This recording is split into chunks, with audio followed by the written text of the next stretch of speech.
Hello friend, જય શ્રી કૃષ્ણ, જય સ્વામિનારાયણ, જય મોગલમાં, જય હનુમાન દાદા. ફ્રેન્ડ્સ, આજે રક્ષાબંધન છે. બધાને રક્ષાબંધનની શુભેચ્છાઓ.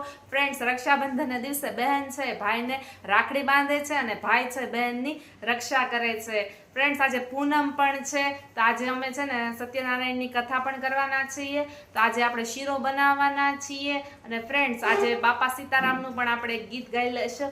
બાપા રામ સીતારામ, સીતારામ ભાઈ બાપા રામ, જય બાપા સીતારામ. ફ્રેન્ડ્સ, ચલો આપણે આજે શીરો બનાવીએ છીએ, એ આપણે તમને દેખાડી દઈએ.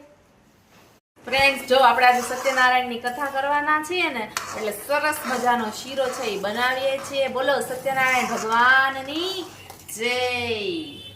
જો અત્યારના આપણે ઘીમાં, લથપથતા ઘીમાં રવાને શેકી રહ્યા છીએ અને સાંજના છે ને ફ્રેન્ડ્સ આપણે સત્યનારાયણની કથા પણ કરવાના છીએ.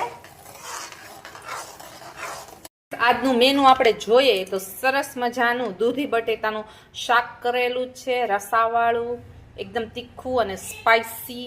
ત્યારબાદ આ રવાનો શીરો કરેલો છે, કારણ કે આજે પૂનમ છે. અમારા ઘરમાં બધાને બહુ જ ભાવે છે રવાનો શીરો, એટલે લોયું ભરીને કર્યો છે રવાનો શીરો.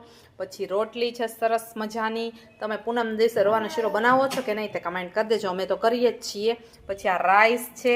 પછી આ સત્યનારાયણ ભગવાનને આપણી કથા કરશો ને સાંજના, એની માટેનો અલગ છે, આપણે અલગ કાઢી નાખ્યું બનાવીને. તરત આ બધા રેગ્યુલર અત્યારના ખાઈ શકે છે. અને આ પ્રસાદનો છે ને એ સાંજને કથા થશે, ત્યારબાદ છે ને બધા આને પ્રસાદ તરીકે આપશો આપણે. અને આ મિતાંશની દાળ છે, મિતાંશ છે જો આવી દાળ ખાય છે, લચકો દાળ ખાય છે. જો ફ્રેન્ડ્સ, આવી જાઓ જમવા. ફ્રેન્ડ, મેન તો મજા છે શીરાની. આવી જાઓ શીરો ખાવા માટે, ગરમા ગરમ કાજુ બદામ વાળો.